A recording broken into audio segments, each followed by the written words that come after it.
The problem with socialism is that eventually you run out of other people's money. The problem with grifting, scamming, manipulating, extorting, is that eventually people run out of money. Excuse me. And what we have today is people don't have any money anymore. And what's going to happen is the people that are dependent on others to maintain their lifestyle is going to have to cut back or get a job or do something productive with their own hands in order to provide for themselves. The grift is over. And people fail to realize that people are in survival mode. And when you are in survival mode, everything that is not critical or necessary gets cut. Me personally, I'm looking at, my expenses have been the lowest that they have ever been in my entire life. I'm talking in a couple of hundreds of dollars. I'm telling you, man, I am getting after it hard because you see what's going on in the economy, and the people that adjust accordingly are the people that are not only going to survive but thrive. The grifting is being done away with. The scamming is being done away with, because you see, you got to have money, or the people that you're scamming or grifting from have to have money in order to fall for the grift. So what we're seeing now is funny how Drewski, right?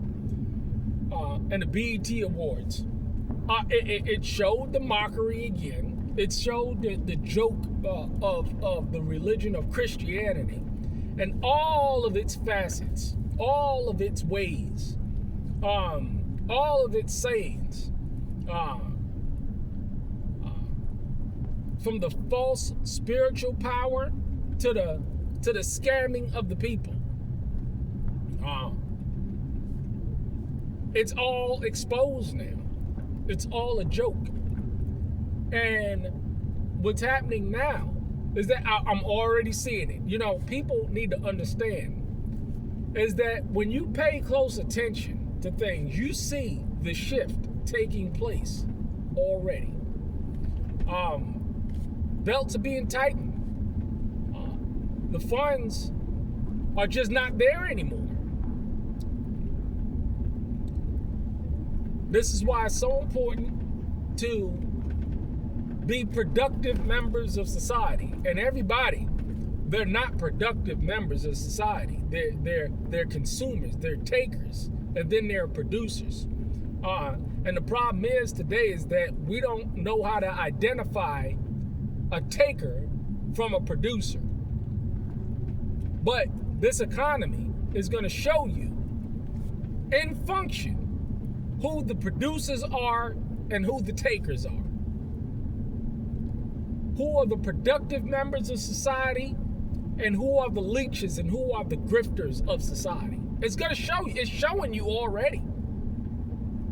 And it's a beautiful thing to see. It's the age-old statement, even when it comes to government, right? Trump gets in and he's making billions of dollars, hooking up his friends and his family, and because everybody doing it. Congress is doing it.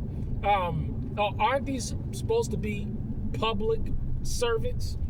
That's the con. That's the grift. We're here to serve you, but they're doing nothing but serving their own bellies. It's a beautiful thing to see. It's a beautiful thing to see reality and people waking up. And the chief reason why they're waking up is because they're looking at their pockets. They're seeing the rich getting richer, and they're seeing their cost of living going up.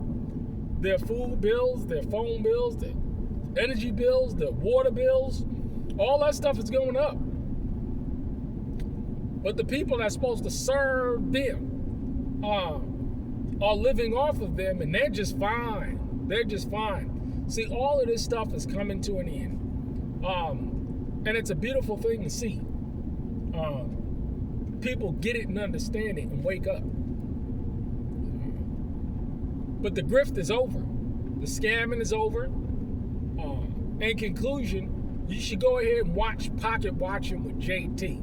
It's a guy that he does reviews of people that are now filing bankruptcy. Look at all these actors and Floyd Mayweather and all. They all broke. The game is over. The gig is up. And that just shows on the other side how fiscal mismanagement can put you in a world of hurt. But Pocket Watching with JT, he's exposing all these grifters and all these scammers. I believe a couple that got sent away, I think for 50 years or something like that they're going to do, because they were taking advantage of poor black people, telling them that he's gonna 10x their money and guard this, and it's all wrapped up in that religion, and people fall for it because people sound good, they sound sharp, they're very charismatic. I tell you, man, charismatic ain't nothing of Satan. It ain't nothing of. It's a satanic quality. I'm thoroughly convinced of it. How do they describe the Antichrist? A charismatic individual. I've never heard the Most High or the Messiah being characterized as charismatic. It's never once have I heard anybody ever say that the Messiah was a charismatic man, that the apostles were charismatic men, that the prophets were charismatic men. Not once. Now, show me one. Show me one time. Get it?